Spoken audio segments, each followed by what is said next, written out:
हे परमात्मा, हे भागवत स्वरूप भगवान, हे प्रभु, हे दादा,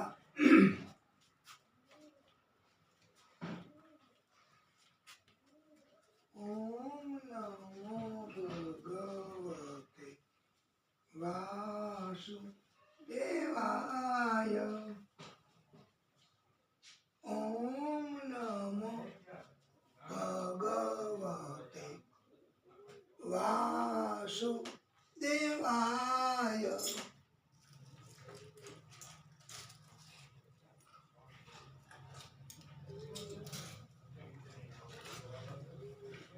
वाला भक्तो, अपना दिव्य कथा श्रीमद् भागवत महापुराण महादेव जी ने संभळावा કરીએ છીએ। આ કથા એમાં આપણું કોઈ એવું આયોજન પણ નથી। આપણે કોઈ તૈયારી પણ નથી।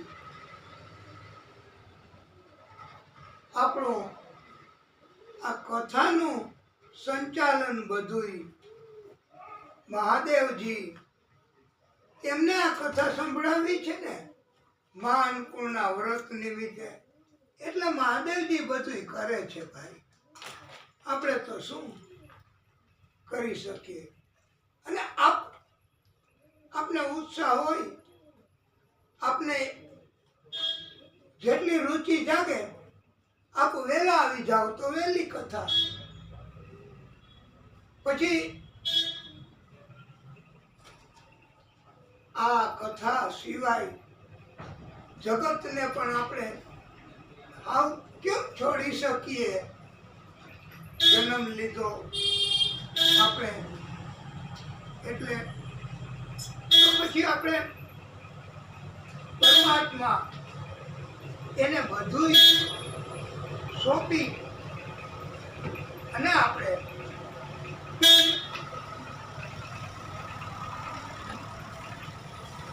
આપણું કર્મ કરવું એવું આપણે બધાને નક્કી કર્યું, એટલે આપણે ચાલુ કરીશું આ કથા।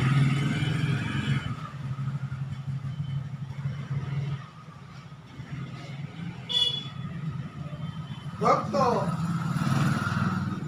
ગોપીઓ એ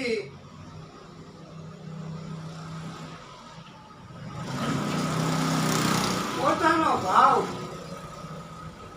રજૂ કરે અને પ્રેમ રજૂ કરે,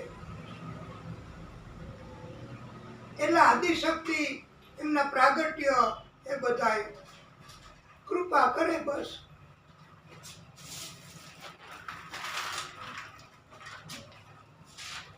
એક એવો સુંદર ભાવ આપણે આ એમની કૃપાથી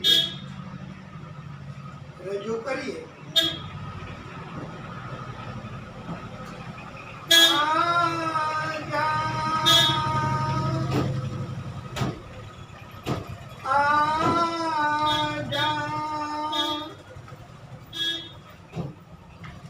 मेरा दिल ये पुकारे आजा, मेरे दम के सहारे आजा, मेरा दिल ये पुकारे आजा, मेरे गम के सहारे आजा।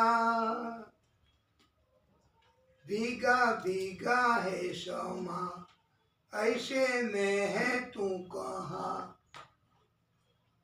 भीगा भीगा है समा, ऐसे में है तू हंस कहा। मेरा दिल ये पुकारे आजा,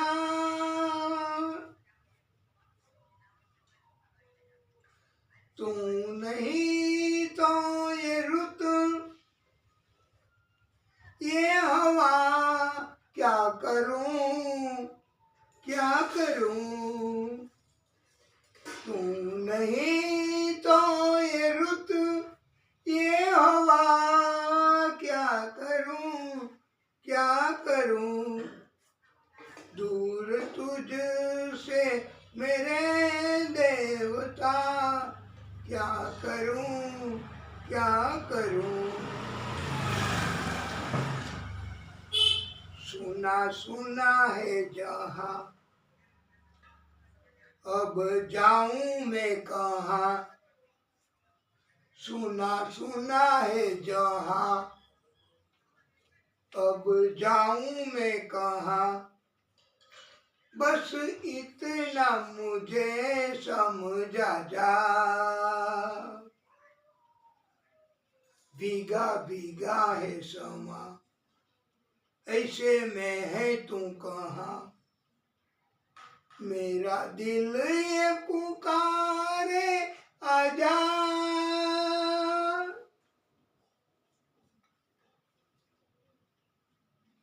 आंधिया वो चली आशिया लुट गया लुट गया। प्यार का मुस्कुराता जहां लुट गया लुट गया। आंधिया वो चली आशिया लुट गया लुट गया। प्यार का मुस्कुराता जहां लुट गया लुट गया।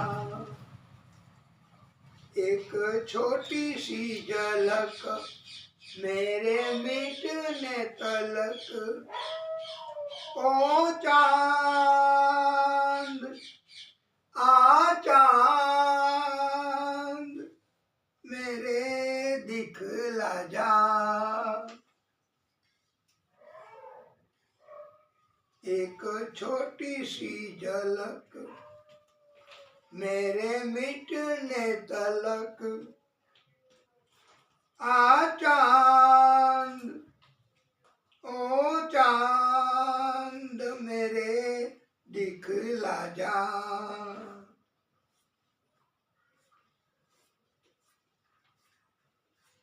आ बहुत सुंदर रचना ઘણા વર્ષો પહેલા અને બહુ મોટા પ્રખ્યાત કલાકાર એ થયા છે. એમણે આ ભગવાનને અર્પણ કર્યું. પોતે આ વોઇસ ઓફ લતા એમના અવાજમાં સુંદર મજાનો ઉપહાર ભેટ પ્રભુને અર્પણ કરી છે. અને પછી પણ ઘણા ભક્તો આ ઉપહાર ભેટ પ્રભુને આજે અર્પણ કરે છે. આપણે પણ આ કથાના માધ્યમથી પ્રભુને આપણો અંદરનો અવાજ એ અર્પણ કરીએ છીએ. તમે પણ ગાઈ શકો. અહીંયા આવીને ઊંચો હાથ કરીને પણ તમે કહી શકો.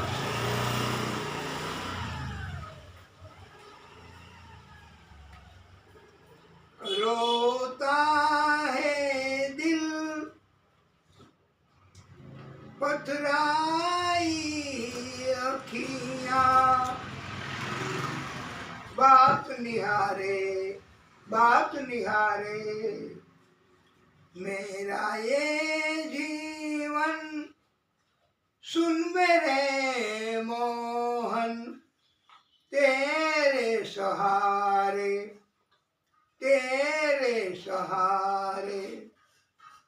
मेरा ये जीवन सुन मेरे मोहन, तेरे सहारे मेरी बिगड़ी बनाने आजा, मेरी भूख मिटाने आजा, मेरी बिगड़ी बनाने आजा, मेरी भूख मिटाने आजा, कभी मिलने मिलाने आजा, आजा रे कान्हा आजा।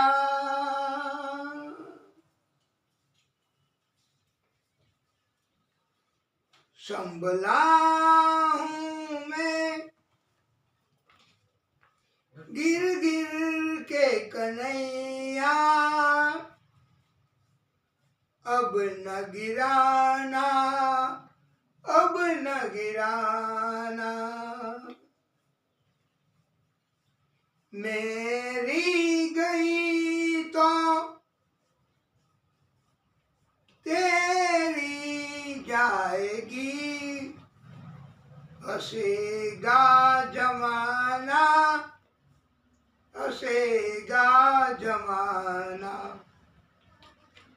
फिर देखो उठाने आजा,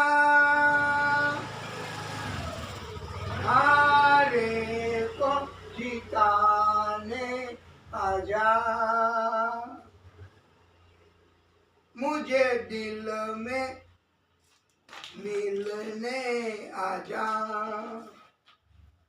मुझे धीर बनाने आजा, मेरा दिल ये पुकारे आजा, अखियों की प्यास बुझा जा, मेरी लाज बचाने आजा, मुझे गले लगाने आजा, आजा रे कान्हा आजा आजा, मेरा दिल ये पुकारे आजा, मेरी प्यास बुझाने आजा। આ દિવ્ય આપણે પ્રભુને અર્પણ કરીએ એટલે પ્રભુ રાજી, અને પ્રભુ તો કરુણાના કરવાવાળા છે. ભક્તો ખાલી પ્રાર્થના બસ હૃદયથી કરે, આપણા હૃદયમાંથી પ્રાર્થના કરી છે પ્રભુને.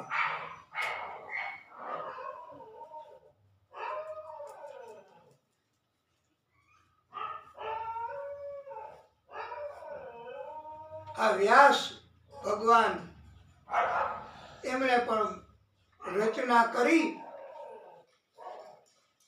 શ્રીમદ ભાગવત મહાપુરાણ 18,000 શ્લોકમાં વિસ્તાર કર્યો અને ભગવાનને પોતે રાજી કર્યા. અમારે બધા વક્તાઓને પણ મોટે ભાગે આવું હોય જ છે કે અમે પણ આ કથા આપવી કોને? આ વ્યાસ ભગવાન એમને પણ એવું તો હતું જ વાલા ભક્તો કે કથા એ કોને આપવી?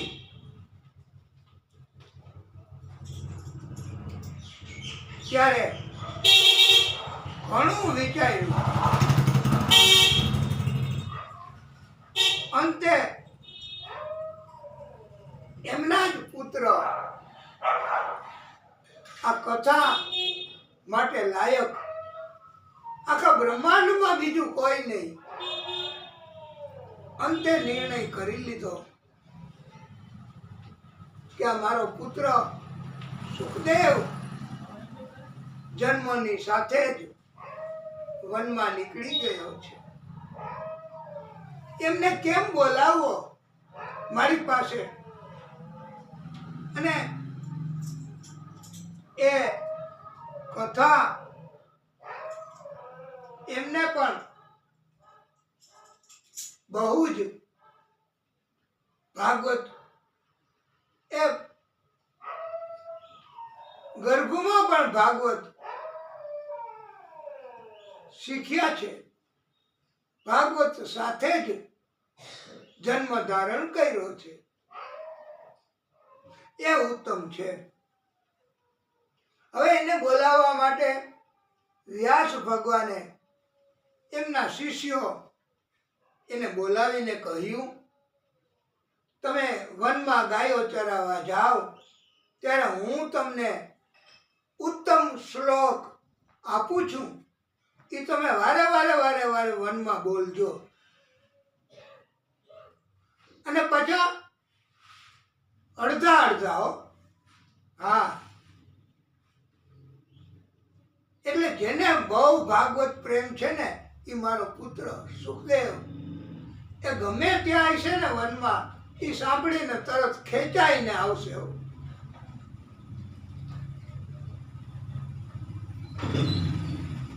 એ તમે શ્લોક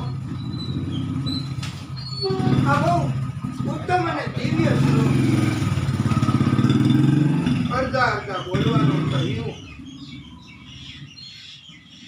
અહો બકીયમ તનકાલ કુટુંબ જીજ્ઞામ સયા પ્રાપ્ય દપ્ય સાધ્વી. આ અડધો શ્લોક બોલો. તે ગતિમ ધામ્ય ચિંતા પુણ્યમ કમવા દયાલુમ શરણમ વ્રજેશ. આખો શ્લોક થયો પણ અડધો બોલવાનું કીધું. આપણે આનો અર્થ પણ બહુ સુંદર છે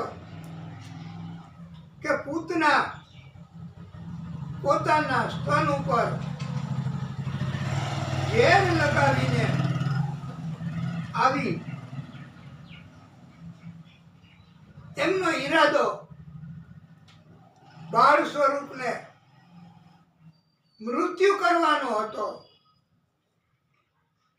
પણ એમ છતાંય એ સ્તન એમાંથી ઝેર પાન કે પૈપાન એ મા સિવાય કોઈ કરી શકે, કરાવી શકે નહીં. પછી ભગવાન એવો ભેદ નથી જાણતા જોતા કે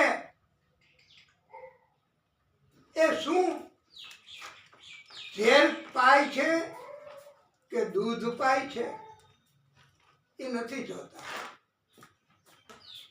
ઝેર પાય એને પણ માની ગતિ, મા તરીકેનું કાર્ય જ કહેવાય. એટલે ઝેર પાય ને સ્તનમાંથી તોય પણ એ માને ગતિ અપાય એવી ગતિ પ્રભુએ આ પૂતના એને આપી છે. એવું આ શ્લોકનો અર્થ થાય છે.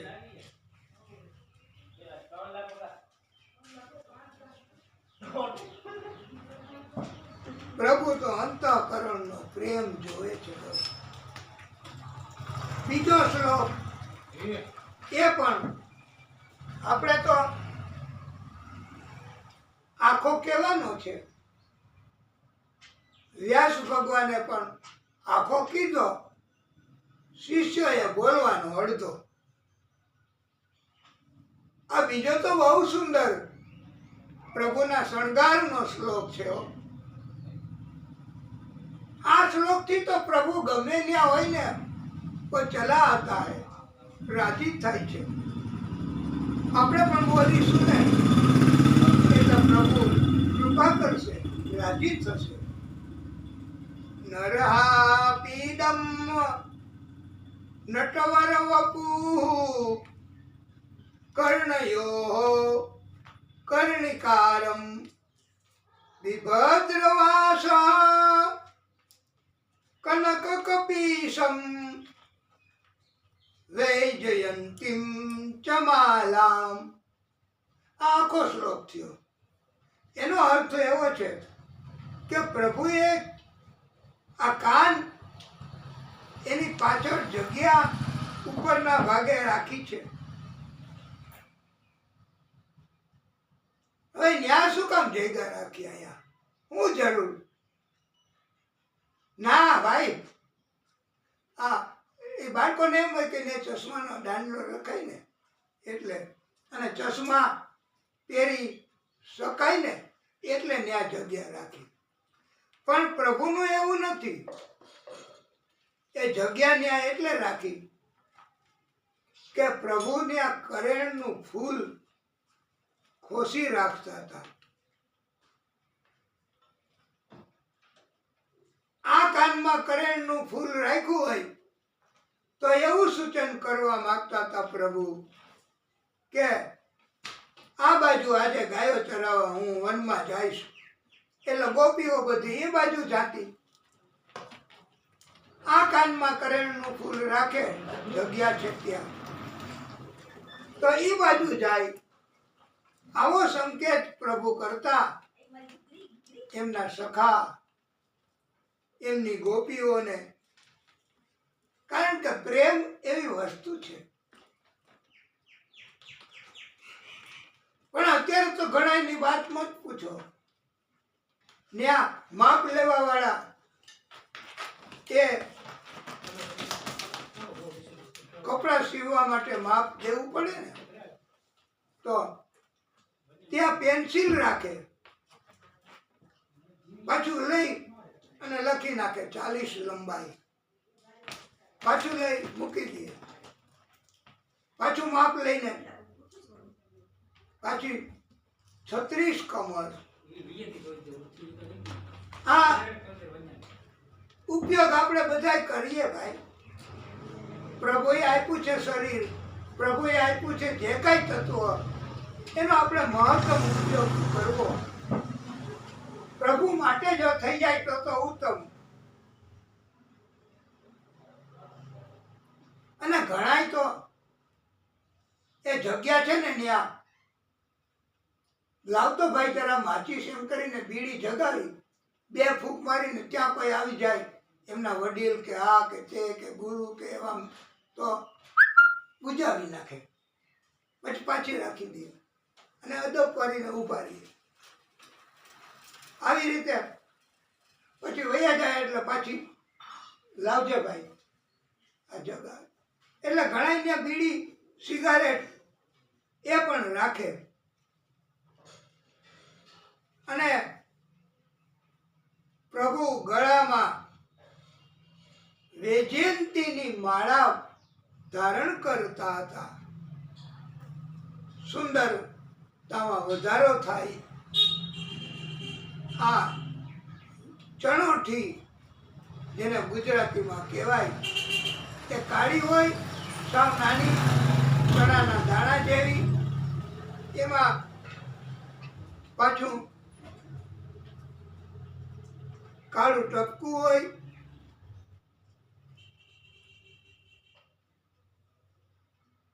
અને ચણોઠી કહેવાય. સુખદેવ પ્રભુ એમણે આ શ્લોક સાંભળ્યા. સુખદેવ પ્રભુ એમના શરીરનો રંગ શ્વેત છે. કોઈ જાતના કુદરતી નિશાન નથી એમના શરીર ઉપર કરાવ્યા નથી. ઘણાય તો આમાં લખાવે, लिख लो मेरा बाप चोर है, આવું લખાવે. ઘણા તો ગળા ઉપર પણ એવું, એને શું કે હા ટેટુ કરાવવાનું એમ કે. ઘણા તો ગળા ઉપર ન્યા કઈ કરાવે. આપણે તો ખબર નહીં ભાઈ કે એટલે પણ સુખદેવ ભગવાન એના શરીર ઉપર કાંઈ નિશાન નથી.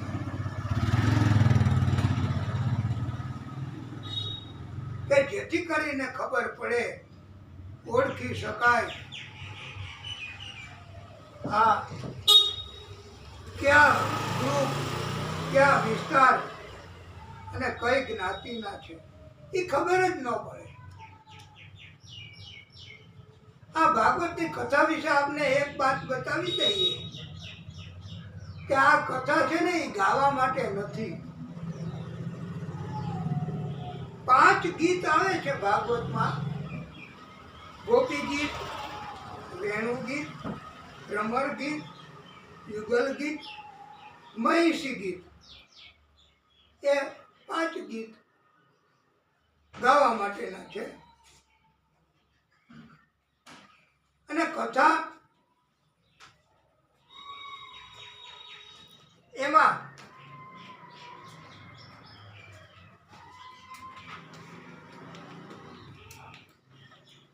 પ્રભુને ભક્તોએ હંમેશા પ્રેમથી વશ અથવા તો રાજી કરવા એવું ભાગવતમાં આવ્યું છે. વાલા ભક્તો, ઉત્તરા સ્ત્રી અભિમાન્યુની પત્ની, એના ગર્ભમાં બાળકનો ગર્ભ હતો. એ પાંડવોનો છેલ્લો વારસ.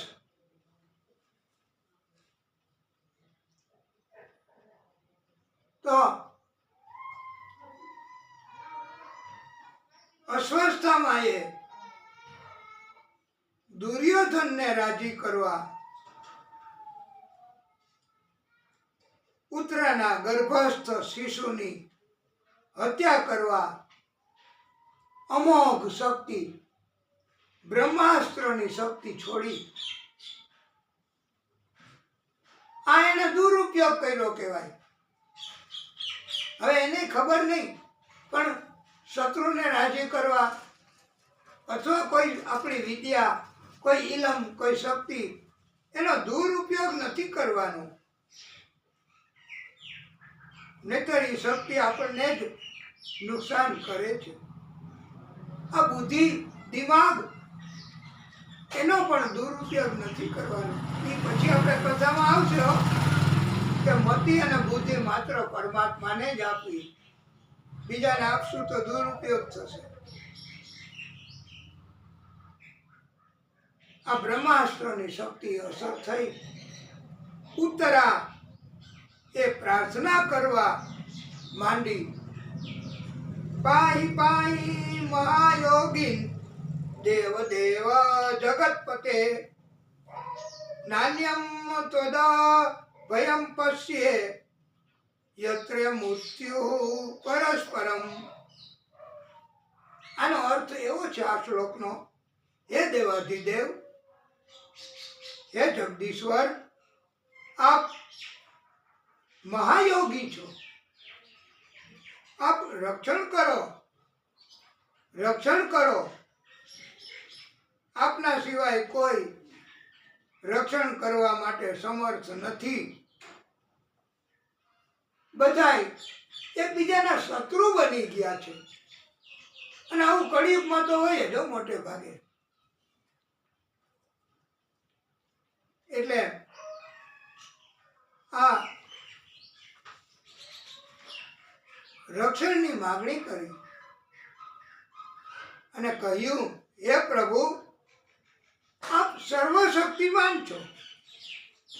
આ ધગધગતા લોઢાનું બાણ મારા તરફ દોડતું આવે છે. હે સ્વામી, આ બાણ મને મારી નાખે તો મને એમાં કોઈ ચિંતા નથી, પણ મારા ગર્ભમાં પાંડવોનો અંતિમ વારસ ઈ ન મરે એનું ધ્યાન રાખજો, નહીતર પાંડવોનો વંશ એ મીટી જશે. પુત્રએ આ પ્રાર્થના કરી એ કૃષ્ણને, અને કૃષ્ણ મારફતે આદિશક્તિને, પરમ શક્તિને પ્રાર્થના કરી છે.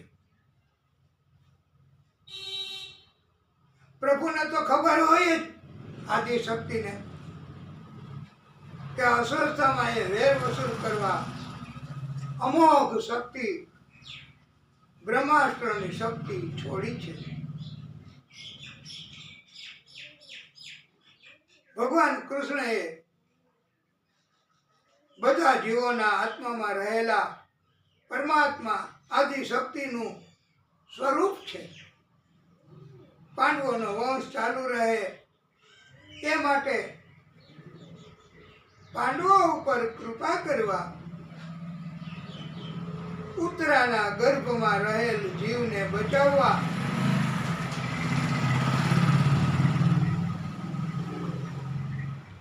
કૃષ્ણએ પોતાની માયાના કવચથી અને સુદર્શન ચક્ર એના મારફતે ગર્ભને ઢાંકી દીધો. આ મહત્વનું કાર્ય, અર્જન્ટ કાર્ય કૃષ્ણએ કરી લીધું. અને પછી હવે આદિશક્તિ પોતે જાતે આટલી ઇમરજન્સી કરી, અર્જન્ટ, પછી હવે ભગવાને આદિશક્તિએ પોતે પ્રાગટ્ય કર્યું, અંગુષ્ઠ અવતાર ધારણ કર્યો. આ અંગૂઠાના ટેરવો હોય ને, આગળનો ભાગ ઉપરનો, આ એને કહેવાય અંગુષ્ઠ સ્વરૂપ. એ એટલા માટે કે પ્રભુને અંદર પ્રવેશ કરવો હતો આદિશક્તિને. તો સ્ત્રીના મુખમાં કોઈ પદાર્થ કે કોઈ પ્રવેશ ન થાય એ ધ્યાન રાખવું જોઈએ. એની મર્યાદાનું પાલન કરવાનું હોય છે સ્ત્રીની. આ આદિશક્તિ એમણે પણ મર્યાદાનું પાલન કર્યું છે વાલા ભક્તો. એના મુખમાંથી પ્રવેશ નથી કર્યો આદિશક્તિએ. દુટી મારફતે અંદર ગર્ભમાં પ્રવેશ કર્યો. આ દુટી એને નાભી કહેવાય છે. આ નાભી એમાંથી કમળ, અને કમળમાંથી બ્રહ્મા. આ દુટી નાભી એને કેન્દ્ર સ્થાન કહેવાય છે. અને એક બાત ઓર ભી નોંધ લો કે તમામ શક્તિ અહીંયા કેન્દ્રિત થાય છે નાભીમાં.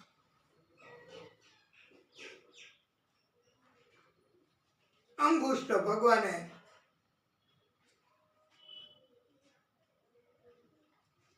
ગર્ભમાં પ્રવેશ કરીને પછી બ્રહ્માસ્ત્રની શક્તિને નાશ સમન કર્યો છે. પ્રેમથી બોલો ને, જય શ્રી કૃષ્ણ. હા, અમે એમ નહીં કહી કે જોશથી બોલો, મનમાં બોલશો તોય હાલશે. હાજી હાજી. કુંતાજી પ્રભુનું સ્વરૂપ અને કૃષ્ણને ઓળખી ગયા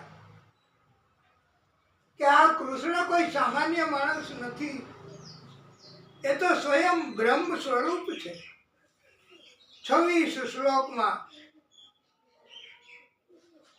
આદિશક્તિની પ્રાર્થના કુંતાજીએ કરી છે, કૃષ્ણની નહીં. એના ભાગવતકારો કુંતા સ્તુતિ કહે છે.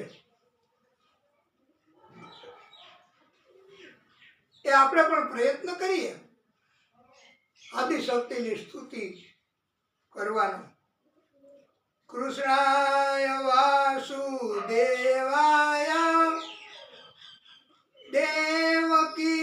નંદનાય ચ નંદ ગોપ કુમારાય ગોવિંદાય નમો નમઃ. ઓમ નમો ભગવતે વાસુદેવાય. ઓમ નમો ભગવતે વાસુદેવાય. આનો અર્થ એવો છે કે હે ભગવાન કૃષ્ણ, હે વાસુદેવ, દેવકી નંદન, નંદ ગોપના લાડકા, હે લાલ ગોવિંદ, આપને અમારા બધાયના વારંવાર નમસ્કાર છે. નમઃ પંકજ નાભાય નમઃ પંકજ માલિને નમઃ પંકજ નેત્રાય નમસ્તે પંકજા અગ્રયે. ઓમ નમો ભગવતે વાસુદેવાય. ઓમ નમો ભગવતે વાસુદેવાય. વિપદા સંતુ નઃ સસ્વ તત્ર તત્ર જગત ગુરો ભગવતો દર્શનમ યસ્યાદ પુનર્ભવત દર્શનમ. ઓમ નમો ભગવતે વાસુદેવાય. ઓમ નમો ભગવતે વાસુદેવાય.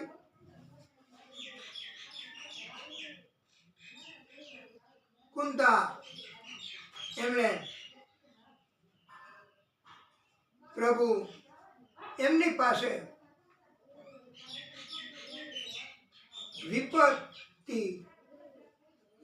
વિપદા માગી છે. હે પ્રભુ, આપ વિશ્વના સ્વામી છો, વિશ્વના આત્મા છો, વિશ્વના રૂપમાં આપ જ રહ્યા છો. યદુવંશીઓ તથા પાંડવોમાં મારી મમતા ઉત્પન્ન થઈ છે. આપ કૃપા કરીને મારી મમતાના બંધનોને કાપી નાખો. આપની શક્તિ અનંત છે. આપે ગાયો, બ્રાહ્મણો, દેવતાઓના દુઃખ, કષ્ટ એને દૂર કર્યા છે.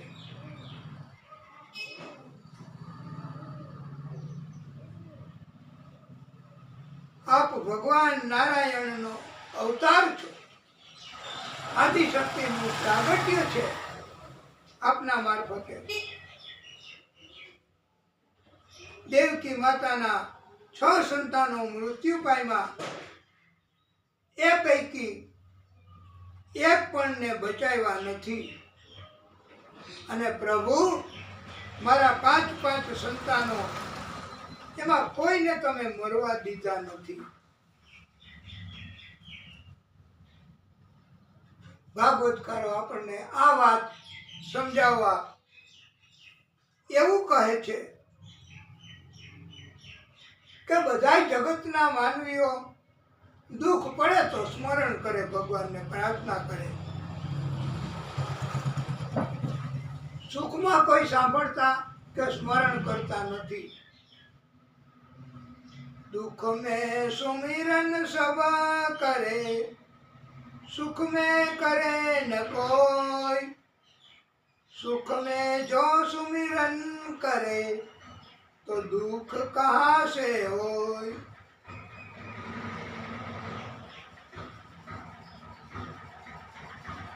અને કુંતા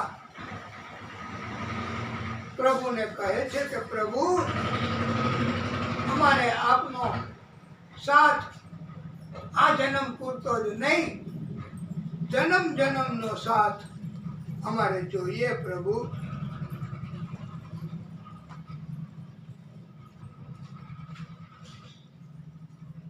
અને તમે મને હે ભગવાન અનાથ જાણીને પણ મારા મસ્તક ઉપર હાથ મૂકો.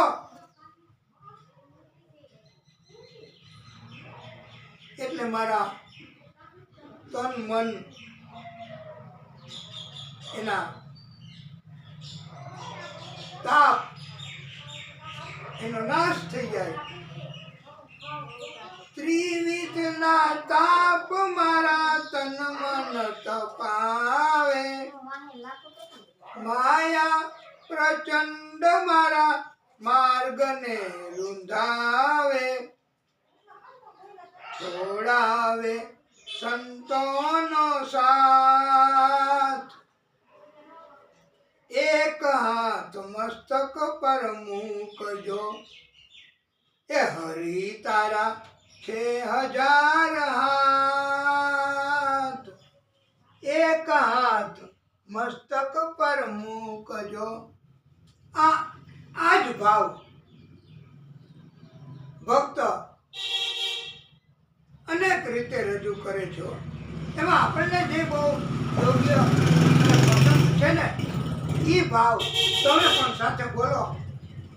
આંખ મારી ઉઘાડે ત્યાં સીતારામ દેખું, આંખ મારી ઉઘાડે ત્યાં સીતારામ દેખું, ધન્ય મારું જીવન કૃપાએની દેખું. રામ કૃષ્ણ રસના ઉચ્ચારે, રસના એટલે જીભ, હરિનો આનંદ મારા અંતર આવે. રામાયણ ગીતા મારી અંતરની આપો,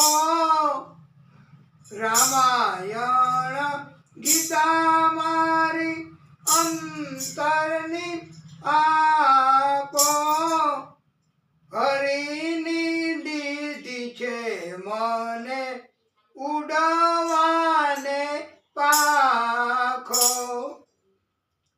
એ રામના વિચારો મારે અઢળક નાણું, રામના વિચારો મારે અઢળક નાણું, ગાવું મારે નિષદીન રામનું ગાણું. અને બહુ સુંદર એક પંક્તિ છે ને એ તો ખાસ નોંધવા જેવી. શુદ્ધ ભક્તિ વધે મારી પૂર્ણિમા જેવી, સહુ સંતો દેજો આશીષ એવી. ભક્ત સંત પરમાત્માનું કોઈ પણ સ્વરૂપ પ્રાગટ્ય એમની પાસે કઈ માગવાનું થાય ને વાલા ભક્તો, તો માત્ર ને માત્ર આ ભક્તિ માગવી, અને શુદ્ધ ભક્તિ મારી વધે પૂર્ણના ચાંદ જેમ, એવું તમે મને આપો આશીર્વાદ. અને એમ પણ કહ્યું છે, જેણે રે શ્રી રામ ચરણ રસ ચાખ્યો, તેણે રે સંસારને મિથ્યા કરી નાખ્યો. એ રસ ધ્રુવ પ્રહલાદે રે ચાખ્યો, તે રસ અમૃત હૃદયમાં રાખ્યો. આ રસને જાણે છે સુખદેવ જોગી, આ રસને જાણે છે સુખદેવ જોગી. આય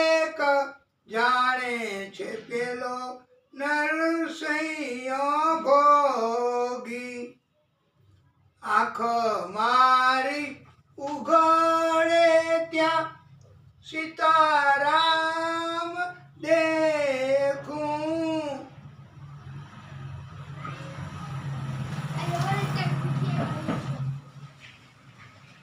વાલા ભક્તો, યોગ્ય સમયે આ ગર્ભસ્થ શિશુ એમનો જન્મ થયો છે. એનું નામ પરીક્ષિત પાડ્યું છે. ચારે બાજુ જોતા હતા જન્મની સાથે, એટલે એમને પરીક્ષિત નામ પાડ્યું.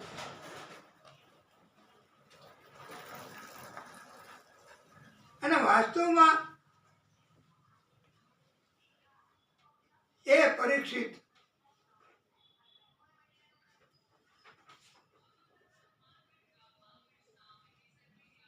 જે દર્શન થયા હતા અંગુષ્ઠ ભગવાનના, એને શોધતા હતા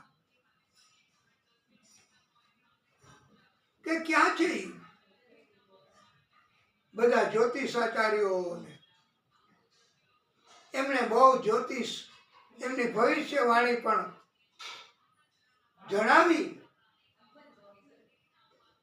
બહુ સુંદર, મોટો પરાક્રમી, મહાપરાક્રમી થશે. પણ ત્યારે પણ શું? આચાર્યવર જે હોય તે કહો. કે એનું મૃત્યુ સર્પદંશથી થશે.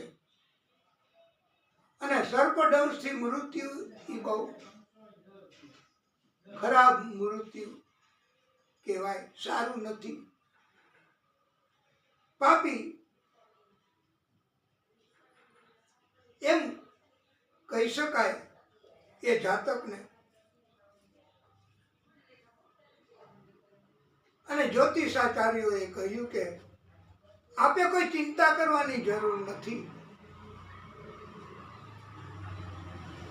એમને ઋષિનો શ્રાપ લાગશે,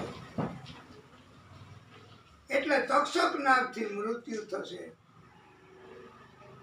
પણ શબ્દોથી શ્રાપ અને શબ્દથી જ એનો ઉપાય, એટલે ભાગવતની કથા, એનાથી એનો ઉપાય થશે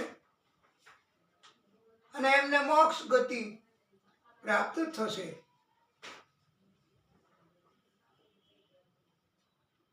એકવાર પોતે જાતે તપાસ કરતા હતા અને એમણે જોયું કે એક શૂદ્ર નિર્જન વિસ્તારમાં સફેદ રંગનો બળદ એક જ પગે ઊભો હતો. આ બળદના રૂપમાં ધર્મ હતો. ધર્મના બીજા 3 પગ કપાઈ ગયા હતા. ધર્મના 4 ચરણ હોય છે, 4 પગ હોય છે: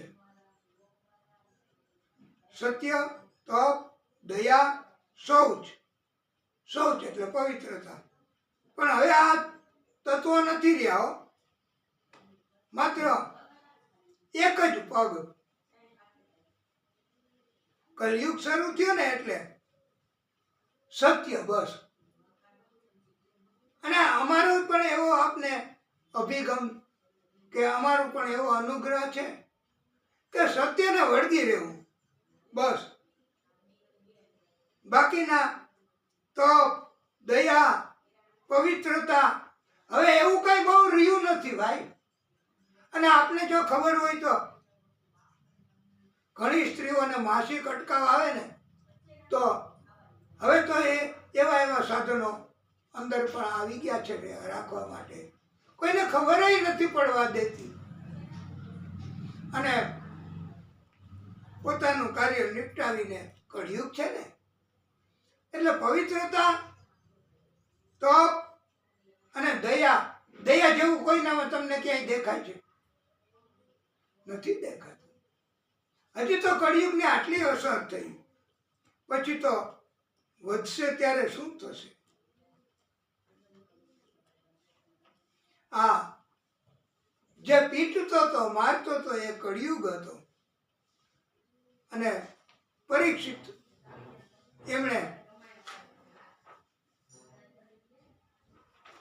પરીક્ષિતે રાજાએ એને મારવા માટે ટંકાર કર્યો, પડકાર કર્યો. અને કલી પુરુષે સમજાવ્યું કે આ મારો સમય શરૂ થયો છે કૃષ્ણ ધામમાં ગયા પછી, અને મારો ભક્તોને તો એવો લાભ કે હું ટૂંક સમયમાં જ ભક્ત અને ભગવાનનું મિલન કરાવી શકું છું. મને મારશો નહીં. મને રહેવા માટે નિશ્ચિત એવા સ્થાન જગ્યા તમે આપો.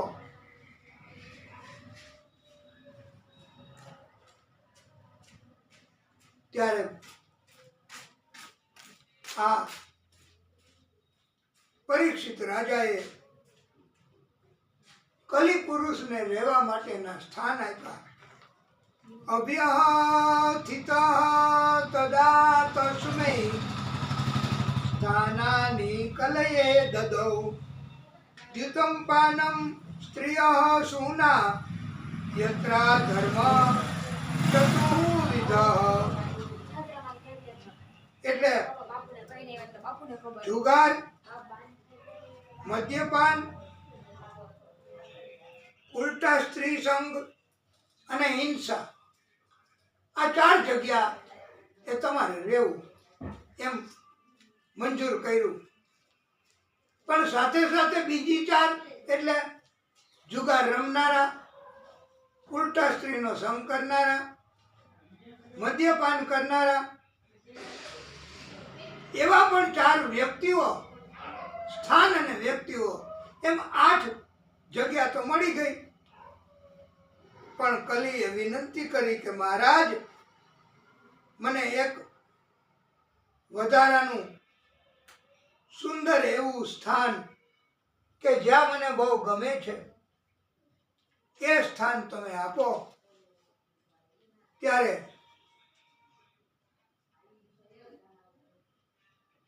સુવર્ણમાં સ્થાન માંગ્યું.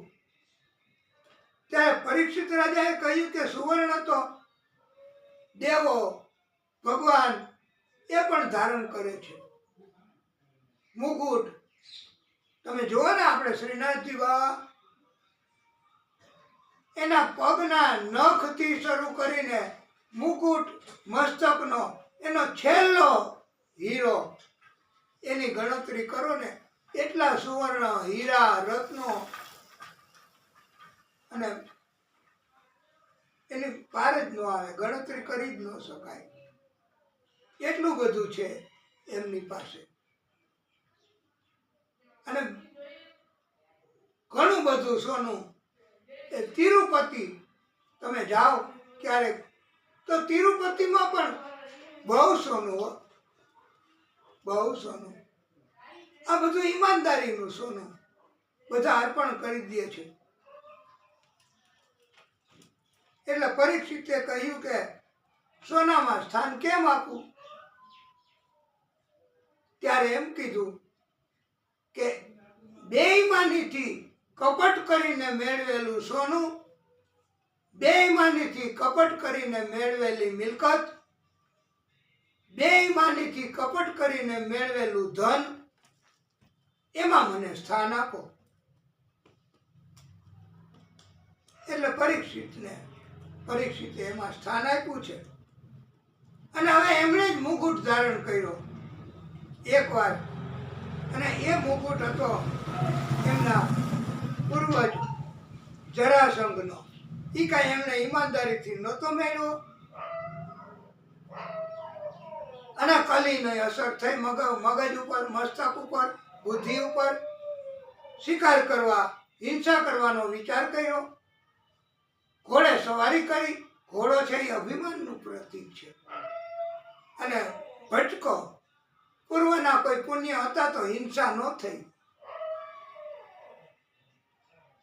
એટલે કલી આપણને અસર કરે, પણ ભક્તિ હોય ને તો અમુક અસર ઓછી થાય એમ સમજાવવાનું છે.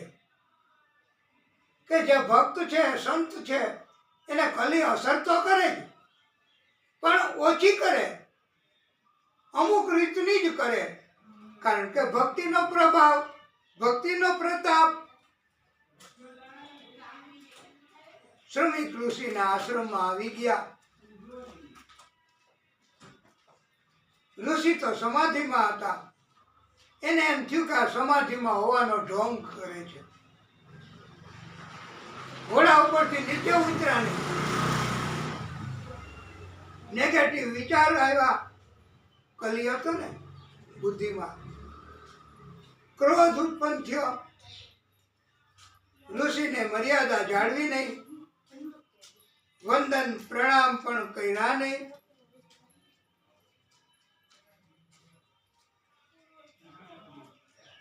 આસપાસમાં નજર કરી તો એક મરેલો સર્પ એ તલવારની અણીથી આમ ઉચકીને ફેંકો ઋષિના ગળામાં. એક બાળકે આ દ્રશ્ય જોયું દૂરથી. આ ઋષિના પુત્ર શૃંગી ઋષિ કૌશિકી નદીમાં સ્નાન કરવા ગયા હતા. ત્યાં જઈને એ બાળકે કહ્યું કે રાજા જેવો હતો કોક. એમણે આપના પિતાના ગળામાં ઋષિની મર્યાદા ચૂકી ક્રોધ કરી મરેલો સર્પ ફેંક્યો છે. ઋષિનું અપમાન કર્યું છે. શૃંગી ઋષિએ વાતની ખરાઈ કરીને તરત કૌશિકી નદીનું જળ હાથમાં લીધું અને શ્રાપ આપ્યો છે. ઇતિ લંઘિત મર્યાદમ તક્ષક સપ્તમે હની દંડસ્યતિ સ્મ કુલાંગારમ ચૌદિતો તતદ્રુહમ. એટલે આવું કૃત્ય કરનાર એ કુલાંગાર કહેવાય. ભલે ને રાજા હોય, ઋષિની અને એની સમાધિની મર્યાદાનું ઉલ્લંઘન કર્યું છે. એટલે 7મા દિવસે તક્ષક નાગ એનો દંશ થશે અને એમનું મૃત્યુ થશે. પછી તો પિતા એમને આવીને વાત કરી. શ્રમિક ઋષિએ જાણી લીધું કે બેટા એ તો રાજા હતા, મહાસમ્રાટ. એમને શ્રાપ ન અપાય. તમે પણ આ ખોટું કૃત્ય કર્યું. તમારે પ્રાયશ્ચિત કરવું પડશે. જાણતા અજાણતા ઉશ્કેરાટમાં કોઈ પણ એવું ખોટું કામ, ખોટું કૃત્ય થઈ જાય, ધર્મ વિરુદ્ધનું કૃત્ય થઈ જાય તો એનો ઉપાય ભાગવતમાં બતાવ્યો છે. લખી લેજો તમે કે પ્રાયશ્ચિત કર્મ કરવું. શૃંગી ઋષિએ પણ પ્રાયશ્ચિત કર્મ કર્યું છે. પરીક્ષિત રાજા એ આવ્યા પાછા મહેલમાં, મુકુટ ઉતાર્યો અને બધી ખબર પડી ગઈ. પછી તો એને એમ થયું કે રાજ્ય શા માટે મારે, અને આના કારણથી જ મારે આવું બધું ભોગવવું પડ્યું. તો એમણે બધું છોડી અને ગંગા તટે પહોંચી ગયા.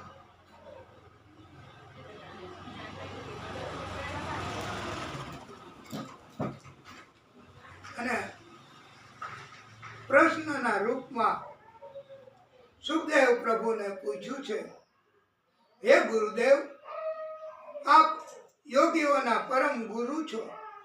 હું પરીક્ષિત આપને પરમ શક્તિના વિશે પ્રશ્ન પૂછું છું. જે જીવ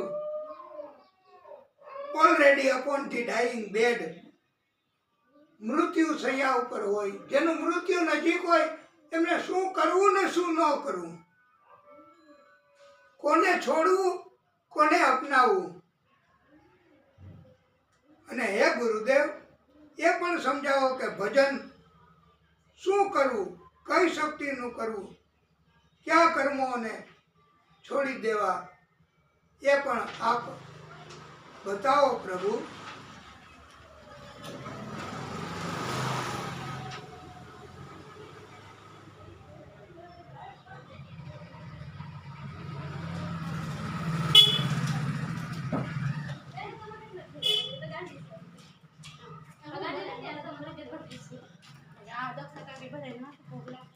ત્યારે સમજાવ્યું એવું ગુરુદેવ સુખદેવ પ્રભુએ કે પરીક્ષિતને તો 7મા દિવસે તક્ષક નાગ એવો શ્રાપ હતો દંશ દેવાનો. તો આ બધાય આપણને ક્યાં કોઈને ખબર છે? તો આપણે એટલા દિવસમાં આપણું બધું કરી લઈએ. નથી કઈ ખબર. પુણ્યાત્માઓ કોઈ ભરોસો નથી. અને આ બાબત સમજાવી છે સુખદેવ પ્રભુએ. અને વાલા ભક્તો, આપણે કથાને અહીંયા ટૂંકો વિરામ આપીએ, પછી આગળની કથા કરીએ તો થોડો વધારે આનંદ થશે. બોલીએ ભાગવત સ્વરૂપ ભગવાન કી જય.